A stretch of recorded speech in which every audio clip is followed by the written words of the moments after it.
Ilang araw bago ilabas at mapapakinggan sa YouTube channel ng singer na si Aroma ang nasabi nga pong collaboration niya with the Filipino or very owned Filipino singer boy band na SB19 na ngayon ay sobrang nakikilala at nakilala dahil na rin sa kanta nilang napakaganda na Mapa na may Indonesian version na rin or Bahasa sa kung saan ay maraming mga Indonesian ang humanga sa kanilang diksyon na for sure ay kanilang inaral ng husto. Maraming Indonesian ang na-touch sa nasabi nga pong collaboration na ito at ang nasabi nga pong puso na inilagay dito ng SB19. Siyempre, bagong milestone na naman nga para sa SB19 ang nasabing international collaboration nila with the Indonesian pop folk artist Aroma na si Aroma para sa Bahasa Indonesia version ng kanilang hit song na Mapa.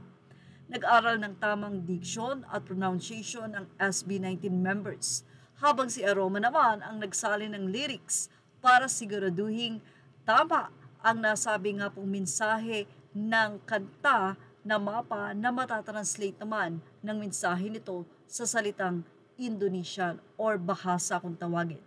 Si Aroma ay triple platinum awardee sa Indonesia at may platinum din sa Malaysia kaya big name rin ito sa Southeast Asia music scene. At sa nasabi nga pong collaboration nila, madidinig ang napakaganda at napakalamig na boses ni Aroma at syempre ang napakagandang tinig ng SB19 na nakilala talaga sa timbre ng boses nila. Napakaganda ng collaboration at nasabi nga pong harmony ng SB19 at ni Aroma sa Bahasa Indonesian version ng Mapa. Isa pa rito, marami ang naantig sa lyrics nang madinig nila ito sa version ng nasabi nga pong lingwaheng iyon.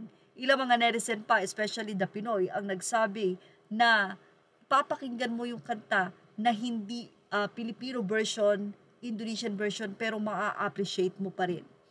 At marami ang nagsasabi na for sure, hindi lang sa Indonesian version ito, Mandarin, marami pang version na SB19 dapat ang kakanta at may collaboration silang isang singer doon. Mukhang mangyayari at magaganap na nga yan. Dahil ilang araw pa lang, sobrang trending na nga ito, especially sa mga taga-Indonesia na halos napaiyak ng SB19. Narito po ang naging komento ng ilang netizen. Mula sa sinasabing komento ng mga netizen ay nagkaroon ito ng positive reaction. Anila, different language, same soul. This Indonesian version of Mapa proves how music transcends borders. Your voice carried the love, the pain, and the gratitude in every note. Truly magical. Mga Kaps, ipa-million views natin to. Please, deserve ng M views to.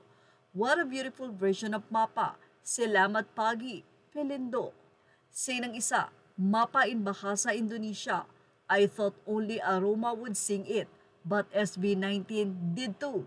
They really studied the language. This isn't just a collab, it's a cultural bridge. So proud of our boys. You really amaze me every time, SB19. Mapa deserve to be all throughout the globe. It is fascinating to hear it on a different language but getting the same feeling. I love how your voices blend. It is my first time hearing Aroma's voice and fell in love with it. I know I am not the only one wishing that this will be translated in all languages. I feel happy of what SB19 has accomplished. It is because their dream and intentions are pure and it is reflected on their songs and now they continuously reap the fruits of their labor. Crying while listening to this parent of all nations deserve to hear the song. Congratulations SB19, always proud of you. I thought it's just gonna be a typical remix where they will add Indonesian verse, but no. They really sang the whole song in Indonesian language. Huge respect. Congrats SB19 and Aroma. The softness of Aroma's voice made the song more heartfelt. Amazing rendition. We didn't know the language, but it delivered the same and even more emotions hearing the song. Congratulations, SB19 Aroma. Akhirnya ada versi Indonesia. Terima kasih SB19. La, ang ganda ng Indonesian version. This is the first time sana marami pang collab. Aroma's voice is really beautiful and SB19 made an effort to sing in Bahasa, a collective effort for a legendary song. I thought at first this was gonna be a cover, so Mapa will have an Indonesian cover, and it turned out to be way more than that because SB19 sang too. Lines are all in Indonesian, so proud always to this boys, always making Atin proud and always dropping surprises everywhere.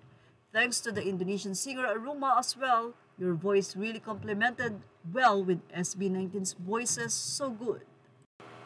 So this is how it feels to listen to SB19 without understanding the lyrics. Still hits hard. Even in Indonesian, their collab with Aroma sounds so good, Mapa is truly a masterpiece. Kahit di ko naiintindihan yung pagkaka-translate at kahit na same lang din sa OG. Ramdam ko yung emosyon. Congrats, Mahalima. I hope atin Indonesians will touch this song. Will always be proud of you, SB19. I can already imagine SB19 will sing this version when they visit Indonesia soon. I'm pretty sure more Indo hearts will be touched by this. You may not understand the language, but the emotions of the song are conveyed perfectly. Congratulations on this beautiful collab, SB19 and Aruma. Also, I'm so happy that this isn't just an added verse but actually a legit Indonesian version.